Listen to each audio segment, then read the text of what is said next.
Hey kids, this is Ivan. How you doing? Today I'd like to talk to you about the magic system in Lamentations of the Flame Princess. Now I touched on it a little bit when I did the review of the game, so to speak, but taking a deeper look at how magic works in this game from a DM's perspective rather than a player's perspective, I've really discovered that he's done a lot of work that's made it really interesting. It's interesting in the way he's differentiated the magic user from the cleric in terms of like how they operate and what spells they have. It's cool in that he's actually made the magic user or wizard and the cleric or priest seem a lot more like their iconic images like you'd find in stories or books or what have you. And part of that I think is because it's like a weird fantasy or almost like a horror fantasy thing. It's a little Lovecraftian and a little bit dark at times. And even if that's not your thing, I think it's worth a look because it's really interesting, in how he's kind of made the classes feel.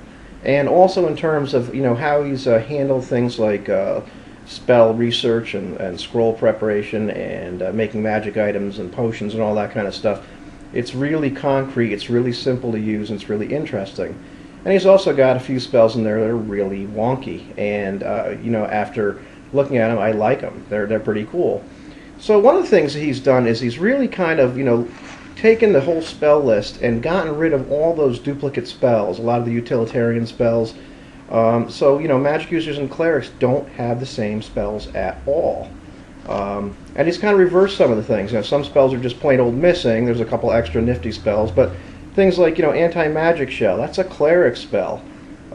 Barrier or blade barrier, that's a magic user spell. It can actually be cast in the middle of a bunch of creatures, and they have to make a save versus breath weapon to take no damage. But you can actually just cast it on them. Something like clone requires a laboratory, and it has to cost 15,000 silver pieces, which is what the rate of exchange is. And if you have an alchemist there, it'll take less time, but the alchemist has to be there for the whole process. Detect magic is a magic user only spell. Clerics don't have this. Dispel magic is the only spell that both clerics and magic users have.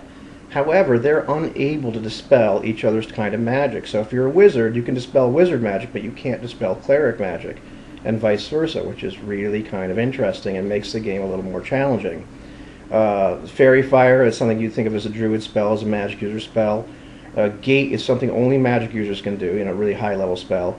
Identify, I kind of talked about before, but this requires a lab of at least 1,000 silver piece value, and every day you can identify another property of this item, and it costs you 100 silver in terms of materials and what have you. And you're not really sure if this item has more properties unless you keep do another day and spend another 100 silver. Everything costs time and money in terms of a lot of stuff here, but it's really concrete and easy to use. Light is a magic user spell only, and ditto for darkness. Locate object is a magic user spell. Spell immunity, or certain spell immunity you would think of it as that's a cleric spell. Things like speak with dead, speak with plants, speak with monsters, those are magic user spells. Magic users have a lot more spells than clerics do. And clerics feel, their spells feel a lot more like, the healing and the imploring the gods for this or that, or protection from evil or good, or all that sort of thing. One of the things that's missing from the spell list is, in first edition you would think of as all the monster summoning spells. Those are gone. You can't summon a bunch of goblins to go fight for you, which makes sense because I always kind of thought it was a little weird that you can actually gate and charm a bunch of goblins or trolls or umber hulks or whatever the heck you want to, get, and they're actually going to work for you and fight to the death for you. That's kind of weird. So that's not in there. There's none of the create monsters or something that you would find in basic D&D. However, what he does have are a couple things. He's got the illusionist type spells like shades and shadow monsters and phantasmal psychedelia and phantasmagoria, whatever these things, where you create these illusionary monsters, and these things will come and fight for you because they're not real, and people get a save to kind of disbelieve and maybe not take the damage, but at least they can potentially do damage. So these are illusory creatures. However, the big deal is if you want to summon a creature to go fight for you, it's very authentic in terms of what you would think a wizard would have to do. And there's a spell called summon, and you can summon essentially what amounts to a demon. And it's not identified as such, but that's kind of what it is. And you'd think, man, gosh, this has got to be like a 5th or a 7th level spell or something like that. No, it's a 1st level spell. It's a dangerous spell to cast and a very powerful spell, but it can go horribly, horribly wrong or very, very well. And basically the deal is you get to summon a creature that's up to twice your level in hit dice. And then you have once this creature shows up, the DM has to randomly determine like what it's like, in terms of how many powers it has and all this kind of thing. And essentially he has to roll, depending on the number of hit dice, he has to roll a die and then roll again. If he gets lower, then it has a power. If he rolls lower again, it has another power until he beats his original die roll. So this creature could have a bunch of powers. And now you have to make domination rolls to see if you can even control this creature. Both you and the creature roll a d20. The caster gets to add his caster level and the number of sacrifice points he has, which I'll get to, and the number of magic circle points he has. In the meantime, this monster gets to add its number of hit dice and its number of powers, which could be a whole bunch. You don't know until it actually shows up. And so they get to add these numbers to their roll, and then the highest roll prevails. Should the magic user win, that's great. For every margin of victory he has, he can control this creature for d10 rounds and make it do what he wants it to do.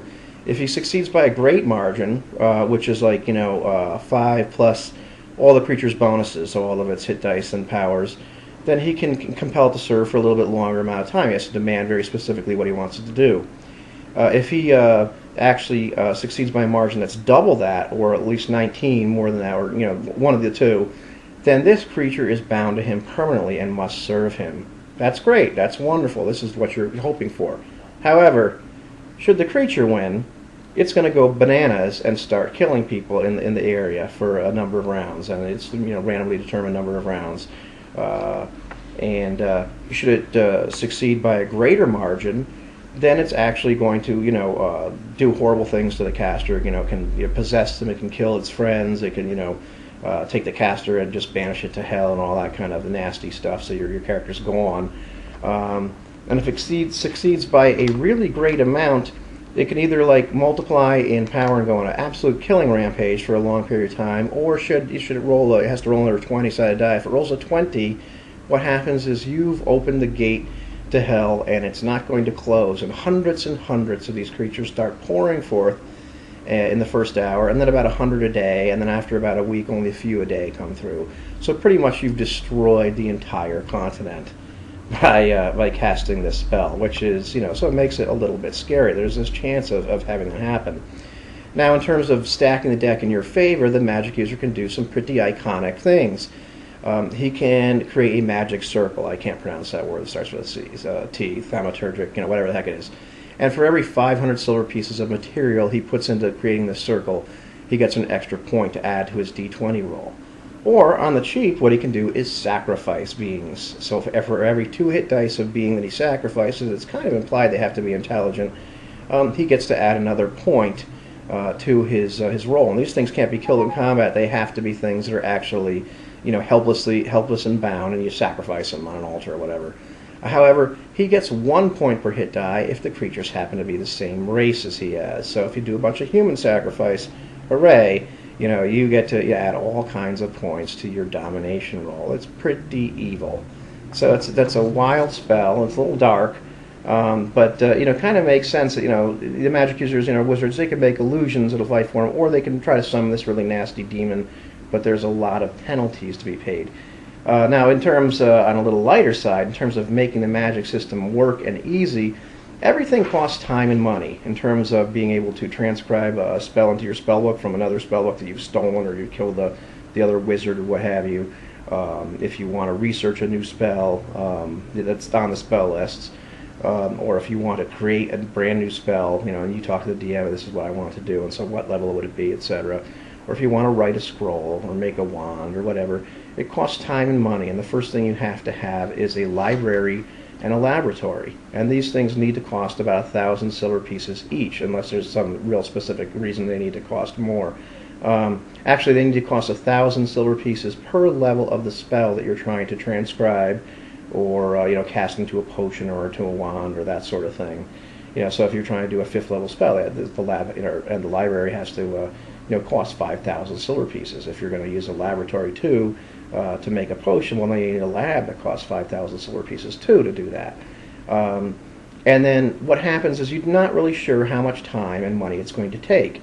You have die rolls. So if you're writing a scroll, it's the spell level times 2d6 days that it takes, and it's 50 silver pieces a day. If you're transcribing something from a scroll that you found into your spell book, it's 1d6 times the spell level, and it's 20 silver pieces a day. If you're transcribing from book to book, it's pretty cheap. It's the level of spell times d3 times 10 silver pieces a day.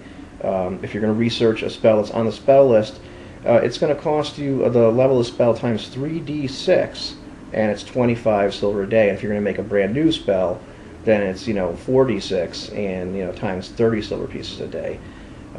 Making a potion is level spell times d6 times like 50 silver pieces. And so these things cost quite a bit of money to do, and a lot of time. Where you have downtime. Everybody else is going to go adventuring with you. Everybody else is going to wait.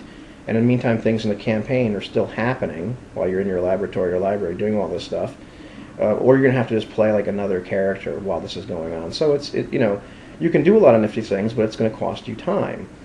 Even the extra spell that you get when you level, you don't just get this extra spell. You have to research it, except it's not going to cost you money. It's just going to cost you time. If you don't have a library or a laboratory of at least a value, it's going to take double the time to do these things, and in some cases you just can't do it at all. If you have an alchemist present when you're doing stuff like making a potion, when you're casting a spell into it, then it's going to reduce the amount of time by d6 days. But an alchemist costs about 250 silver pieces a month to keep on staff. So either way, it's costing you money. It's going to take you a little less time. When you do stuff in your laboratory, you have to roll a save versus magic. If you succeed, the value of the laboratory diminishes by 20 or d20%. You've used that much material. If you fail the save, then it costs 2d20. You use a lot more materials. If you roll a natural 1, there's an explosion, and you're going to lose 5d20 of the value of the lab and take d10 damage. You and the alchemist, and you save for half, that sort of thing. So it's kind of nasty. But some of the interesting things you can do is you can research a spell that's higher than you can cast and put it in your spell book or write a scroll.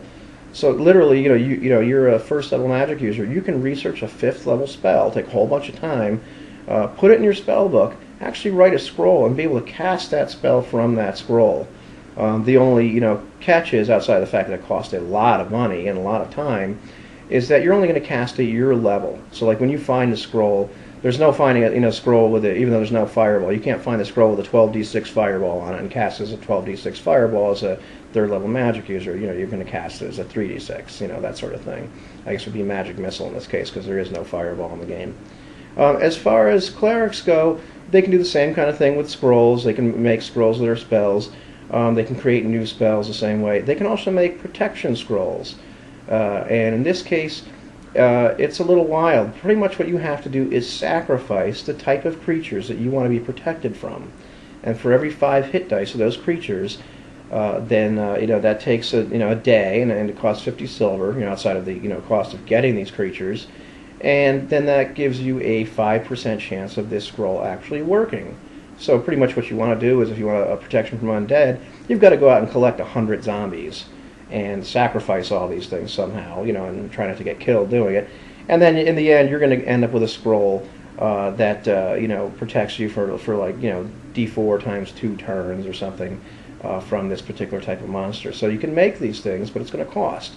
As a magic user, if you want to make a staff or a wand, then you have to be able to cast permanence, which is a big high-level spell, or find some guy that's going to do that. And then you have to cast at least the lowest level spell this wand or staff holds, the number of times that you want this thing to have charges, up to like whatever the level is, like 99 or 49 charges one of these things can hold. So you've got to have a bunch of scrolls prepared. So this costs a lot of time and money, and or you need a lot of wizards sitting there operating together. So it's a neat system. He's done some really interesting things. You might not like everything he's done, but I really enjoy the stuff he's done with the whole summoning stuff, and the real differentiation between the two classes, the fact that they can't interact with each other or affect each other, and the fact that if you want to do stuff in terms of spell research or creating magic items and stuff like that, the rules are pretty concrete.